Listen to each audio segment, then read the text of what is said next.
Operation सिंदूर launch हुआ उसके बाद से बहुत सारे वीडियोस सोशल मीडिया पर हैं, बहुत सारी नई नई जानकारियां सोशल मीडिया पर हैं। अब पाकिस्तान को लेकर भी कई जानकारी सामने आई हैं जिसमें सोशल मीडिया पे ये क्लेम किए गए हैं कि लाहौर के अंदर और पाकिस्तान के अलग अलग इलाकों में ड्रोन से हमले किए जा रहे हैं। लाहौर की हम बात करने वाले हैं कि लाहौर में कहाँ पर ये हमले हुए हैं जिसमें ड्रोन का इस्तेमाल हो रहा है। न्यूज़ रूम से हमें जानकारी रक्षा दे रही हैं, कौन सी जगह है ये, क्या जानकारी इस पर है? अभी तक श्रुतिका जो जानकारी आ पा रही है हमारे पास उसमें लाहौर के वॉल्टन रोड के आसपास धमाकों की आवाज़ सुनी गई है। इस तरीके की जानकारी इंडिया टुडे की रिपोर्ट के मुताबिक मैं बता रही हूँ।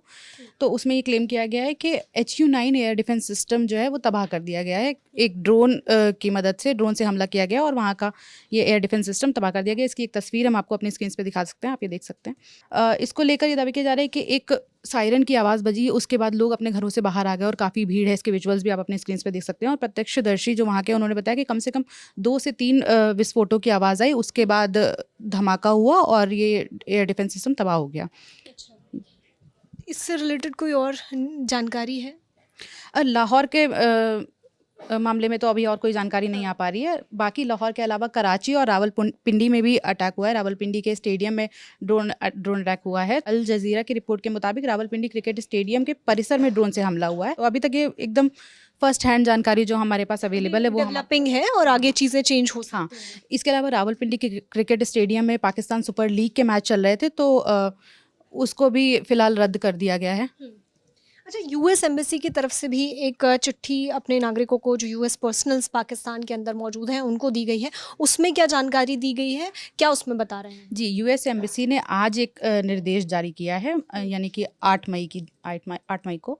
तो उन्होंने बोला है कि जो उनके नागरिक हैं लाहौर में या फिर जो बाकी कॉन्फ्लिक्ट एरियाज़ हैं पाकिस्तान में, तो अपने नागरिकों को वहाँ से तुरंत बाहर निकलने की सलाह दी है। उन्होंने जो लिखा है वो मैं बता देती हूँ। जो निर्देश दिए हैं कि ड्रोन विस्फोटों और संभावित हवाई हमले की खबरों के बीच कर्मचारियों को सुरक्षित जगहों पर शरण लेने की सलाह दी है उन्होंने बोला है कि या तो फिर वो वहाँ से बाहर निकलकर किसी और लोकेशन पे चले जाएं पाकिस्तान की ही, या फिर वो वापस आ जाएं। जो तक ये भी बोला है कि अगर आप वो बाहर नहीं जा पा रहे हैं तो वो वापस कॉल आउट कर रहे हैं, वो कहीं भी सुरक्षित जगह पे सबसे पहले पहुंचने के लिए चेतावनी जारी कर दी। और इसके पहले भी हम देखते हैं कि लगातार कुछ ना कुछ चेतावनी अलग अलग जगह से आ रही है। सिंगापुर के विदेश मंत्रालय ने भी कल यानी कि 7 मई को जो तनाव चल रहा है भारत पाकिस्तान के बीच, तो ये सलाह दी थी कि जम्मू कश्मीर और पाकिस्तान की कोई भी अगर यात्रा कर रहे हैं या गैर ज़रूरी यात्रा है खासतौर पे, तो उसे अवॉइड करें। उन्होंने भी अपने बयान में कहा था कि भारत और पाकिस्तान में रहने वाले सिंगापुर वासियों को सतर्क रहने और व्यक्तिगत सुरक्षा के लिए सभी आवश्यक एहतियात बरतने की सलाह दी है। वो बड़ी सभाओं में जाने से बचें, ऐसा उनका कहना है। स्थानीय समाचारों और स्थानीय समाचार जो भी आ रहे हैं उन पर बारीकी से नज़र रखें, स्थानीय अधिकारियों के निर्देशों का पालन करें और विदेश मंत्रालय में पंजीकरण करवाएं।